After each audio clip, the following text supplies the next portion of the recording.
অনেক বছর আগের কথা। ছোট্ট একটি গ্রামে তারা তার সৎ মা স্নেহা ও তার সৎ বোন প্রিয়ার সাথে থাকতো। তারা দেখতে শ্যাম বর্ণের ছিল এবং প্রিয়া দেখতে খুব সুন্দর ছিল। তার গায়ের রং খুবই ফর্সা ছিল এবং তাকে দেখে সবাই হা করে তাকিয়ে থাকতো। স্নেহা তারার উপরে খুব অত্যাচার করত।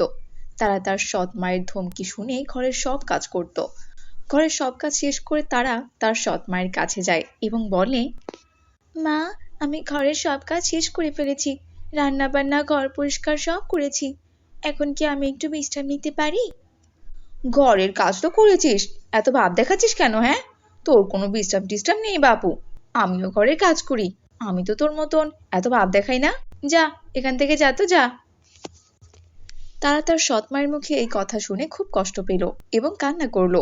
তারপর তারা তার চোখ মুছে গিয়ে সেলাই করতে বসলো। তারা অনেকক্ষণ সেলাই করছিল। হঠাৎ করে তার সৎ মা তার কাছে আসে। এই কালো বাদর, তুই সারাদিন আমাকে এত জ্বালাস, তাও কিনা তোর শান্তি হয় না? হ্যাঁ, আমাকে একটু শান্তি মতো ঘুমোতে দিবি না? তোর কিনা এখনই এই সেলাই মেশিনটা নিয়ে বসার সময় হলো? আমাকে একটু শান্তি মতন ঘুমোতেও দিল না। বেয়াদব মেয়ে একটা। যা, এখন আমার জন্য এক কাপ চা বানিয়ে নিয়ে আয়। যখন দেখো তখন শুধু এই সেলাই মেশিন নিয়ে বসে থাকে, কালো ভূত কোথাকার। ব্যাস হয়ে গেছে মা, আমাকে আর মাত্র 10 মিনিট সময় দিন, হয়ে যাবে।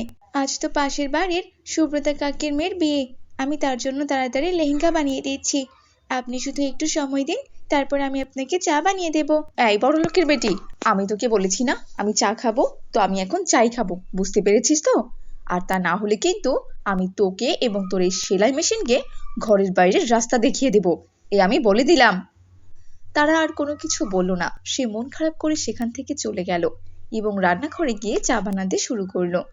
তারা চা বানিয়ে তার সৎ মা এবং সৎ বোনকে দিয়ে তারপর আবার সেলাই মেশিনে গিয়ে বসলো এবং তাড়াতাড়ি করে সেই লেহেঙ্গাটি সেলাই করলো।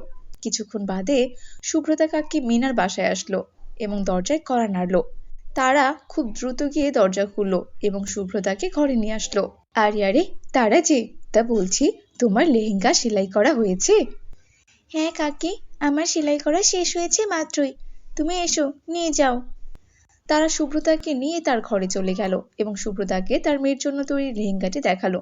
সুব্রতা সেই লেহেঙ্গাটা দেখে খুব খুশি হলো। আরে বাহ, এই লেহেঙ্গাটা তো বেশ সুন্দর হয়েছে। বলতেই হবে তোর হাতে জাদু আছে রে, জাদু। এত সুন্দর লেহেঙ্গা আমার মেয়ে পরবে, এটা ভেবে আমার খুব খুশি লাগছে। এই নে মা, তোর পারিশ্রমিক। তারাকে সুব্রতা 1500 টাকা দিল। তারা এত টাকা দেখে বলল, আরে কাকি, এত টাকা তুমি আমাকে কেন দিলে? এই টাকার কোনো প্রয়োজন নেই, তুমি আমাকে কম করে দাও। আরে তুই কি বলছিস কি? এত সুন্দর লেহেঙ্গাটা যদি আমি দোকান থেকে কিনতাম তাহলে আমার পাক্কা 15,000 টাকা লাগতো।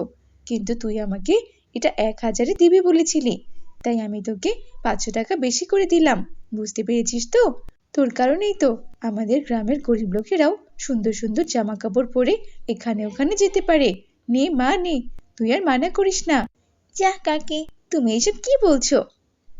আরে লজ্জা পাচ্ছিস কেন? ঠিকই তো বলছি। তোর বয়স দেখতে দেখতে 22 বছর হয়ে গেল। তোর মা যদি বেঁচে থাকতো তাহলে এতদিনে তোর বিয়ে হয়ে যেত। কিন্তু তোর এই শয়তান সৎমা তোকে বিয়ে তো দূরের কথা, আমি তো শুনেছি সে তোকে সারা জীবন নিজের বাড়িতে বিনামূল্যে কাজের লোক হিসেবে রাখার চিন্তা ভাবনা করছে রে। তুই কিন্তু একদমই সেই ফাঁদে পা দিবি না। তুই যে টাকা পাচ্ছিস সব নিজের কাজে জমিয়ে রাখ এবং বড় একটা লেহেঙ্গার দোকান দে। তাতে তুই নিজের বাড়ি তুলতে পারবি এবং আমাদের গ্রামের লোক থেকে যত সাহায্য চাই সবই পাবি তুই। এসব কথা বলে সুব্রতা সেখান থেকে চলে গেল। সুব্রতা সেখান থেকে যাওয়ার পরপরই স্নেহা সেই ঘরে চলে আসলো এবং তারার হাতে এত টাকা দেখে বলল, এই কালো বাদর মেয়ে, দে, আমাকে এই টাকাগুলো দিয়ে দে বলছি, দে। এটা বলে স্নেহা তারার হাত থেকে সব টাকা ছিনিয়ে নিল এবং গুনতে শুরু করলো। না না মা, আমি এই টাকা আপনাকে দেব না। এই টাকা আমি নিজের রক্ত জল করে উপার্জন করেছি। আপনি তো আমাকে সময় সুযোগ কিছুই দেন না। আমি তো আমার নিজের বিশ্রামের সময় এই সেলাইটুকু করি বলুন। এই সেলাই করে টাকা উপার্জন করি, আর আপনি সেই টাকাই আমার থেকে ছিনিয়ে নিচ্ছেন। এটা কিন্তু একদম ঠিক হচ্ছে না মা। আমার স্বপ্ন, আমি অনেক বড় একটি লেহেঙ্গার দোকান খুলবো। আপনি আমার স্বপ্ন আবারও তছনছ করতে পারবেন না। আপনি আমাকে আমার টাকা ফেরত দিন। স্নেহা সেই টাকাগুলো ফেরত দিল না, টাকাগুলো সে নিজের কাছেই রাখলো। ঠিক সেই সময় প্রিয়া ঘরে প্রবেশ করলো। মা, ও মা, তুমি কি জানো নাকি এই কালো বাদর মেয়েটা আমাদের নামে অনেক বাজে বাজে কথা বলেছে। ওই শুভ্রতা কাকিকে আমি শুনেছি ঘরের বাইরে থেকে। কি রে বেয়াদব মেয়ে, তুই আমাদের নুন খেয়ে আমাকে পেছনে ছুরি মারার কথা ভাবছিস? তুই কি বলেছিস সুব্রতাকে? বল, বল আমার নামে কি বলেছিস? এটা মিথ্যে কথা, আমি কোনো কিছুই বলিনি। এই, আমি কি মিথ্যে কথা বলছি? তোর সাহস তো কম না। মা, ওকে আজকে কিন্তু তুমি অনেক কঠোর শাস্তি দেবে। আমি কিন্তু এই বেয়াদবি একদম সহ্য করব না। হ্যাঁ হ্যাঁ, এই অসভ্য মেয়েটাকে শাস্তি দিয়েই সোজা করতে হবে। শোন তারা, তোর শাস্তি হলো তোকে আজ সারা রাত আমি ঘরের বাইরে বের করে রাখবো। সকাল হলে তাড়াতাড়ি ঘরে ঢুকবি এবং ঘরের সমস্ত কাজ সেরে ফেলবি। তোর কোনো খাবার নেই আজকে। যা, এখন এখান থেকে বের হয়ে যা। না না মা, তুমি এমন শাস্তি আমাকে দিও না। তুমি আমার সাথে এমনটা করতে পারো না। আমাকে দয়া করে ঘর থেকে বের করে দিও না। আমি কোথায় যাব আর কি করব? দয়া করো আমাকে। আমি তোমাকে আমার সব টাকা দেব। স্নেহা তারার কোনো কথা শোনে না। স্নেহা তারাকে ঘাড় ধাক্কা দিয়ে ঘর থেকে বের করে দেয় এবং ভেতর থেকে দরজাটি আটকিয়ে দেয়। তারা অনেকক্ষণ ঘরের বাইরে দাঁড়িয়ে থাকে। তারপর তারা দরজায় কড়া নাড়ে, কিন্তু তাও কেউ দরজাটি খোলে না। তারা এইভাবে অনেকক্ষণ দরজার বাইরে দাঁড়িয়ে থাকে। শেষে তারা তার ধৈর্য হারিয়ে কাঁদতে কাঁদতে জঙ্গলের দিকে চলে যায়। জঙ্গলে গিয়ে তারা দাঁড়িয়ে পড়ে। সে দেখে তার সামনে দুজন লোক কাঠ কাটছে। একজন লোক বলে, রিয়াজ ভাই, তুই কি শুনছিস? এই জঙ্গলের শেষ প্রান্তে একটি সুন্দর জাদুই বন আছে। সেই বনে দুটি গাছ আছে, একটি গাছ স্বর্ণের এবং আরেকটি গাছ নাকি রূপার। আমি তো কখনো দেখিনি, তুই কি দেখেছিস? না রে, আমিও তো কখনোই দেখিনি। এটি হয়তো বহুকাল আগের কথা হবে, কারণ এসব যদি সত্যি সত্যি থাকতো তাহলে আমাদের গ্রামের লোকজন তা দেখতেই পেত। ঠিকই বলেছিস, কিন্তু আবার অনেকেই আছে যারা দেখেও গোপন করে রাখে, কারণ তারা কাউকে বলতে চায় না। তার পেছনে অবশ্য অনেক কারণ রয়েছে। যাই হোক, শোন, আমি শুনেছি যে সেই জাদুই বনটিতে বেশ ধনী ধনী কিছু লোক বাস করে। তারা জাদুই মন্ত্র জানে। যারা তাদের কাছে সাহায্য চাইতে আসে তাদেরকেই সাহায্য করে। আরে আরে, তাই নাকি? আমারও তো যেতে হবে তাহলে, কারণ আমার এখন সাহায্যের খুব প্রয়োজন। কাঠ কাটতে গিয়ে আমি আমার হাত কবে কেটে ফেলি তারই তো ঠিক নেই। হ্যাঁ হ্যাঁ, একদম ঠিক বলেছিস। আমি তো একবার আমার পায়ের উপরে কোপ মেরে দিয়েছিলাম। আবার কাঠ কাটতে কাটতে আমার শরীর অনেক দুর্বল হয়ে গেছে।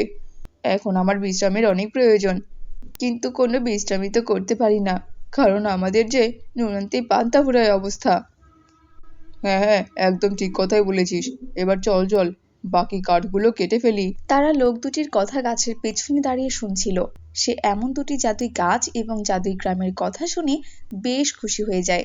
সে সেখানে যাওয়ার সিদ্ধান্ত নেয়, কিন্তু জঙ্গলের ভেতরে বেশ হিংস্র পশু পাখি রয়েছে। তাও তারা কোনো রকম দেরি না করে সেই জাদুই বন খোঁজার জন্য জঙ্গলের ভেতরে ঢুকে পড়ে। অনেকক্ষণ ঘুরে ফিরে তারা জাদুই বনের খোঁজ পায় না। হঠাৎ সে একটি জলস্রোতের আওয়াজ শুনতে পায়। সেই জলস্রোতের আওয়াজকে অনুসরণ করতে করতে দেখে একটি বিশাল ঝর্ণা। তারপর তারা ঝর্ণার মধ্য দিয়ে পা বাড়ায় এবং এক পা বাড়িয়ে সে ঝর্ণার ওপারে চলে যায়। কি আশ্চর্য, আমি কিভাবে এখানে চলে আসলাম সেটাই তো বুঝতে পারলাম না। আমি তো একটুও ভিজলাম না। এমা, এটি আবার কেমন জায়গা? এখানে ঝর্ণার পেছনেও দেখছি সুন্দর বন রয়েছে। এটি আবার কিভাবে সম্ভব? ও, বুঝেছি, এটা সেই জাদুই বন হয়তো। ওই তো, ওখানে তো দেখছি দুটি সোনা এবং রূপার গাছ। যাই, গিয়ে সামনাসামনি দেখি। এটি বলে তারা গাছগুলোর কাছে যায়। তারা দেখে আসলে সেগুলো স্বর্ণ এবং রূপার গাছ। স্বর্ণের গাছটি তারাকে বলে, তারা তোমাকে আমাদের জাদুই বনে স্বাগতম। তুমি যা চাও তাই আমাদের কাছ থেকে নিতে পারবে, কিন্তু কখনো লোভ করো না। আপনাদেরকে অনেক অনেক ধন্যবাদ আমাকে এই সুযোগটি দেওয়ার জন্য। আমাদেরকে ধন্যবাদ দিচ্ছ কেন? তুমি নিজের কঠোর পরিশ্রম এবং সাহসের মাধ্যমে এই সুযোগটি পেয়েছো। তারপর থেকে তারা হাসি খুশি ভাবে জীবন কাটায়।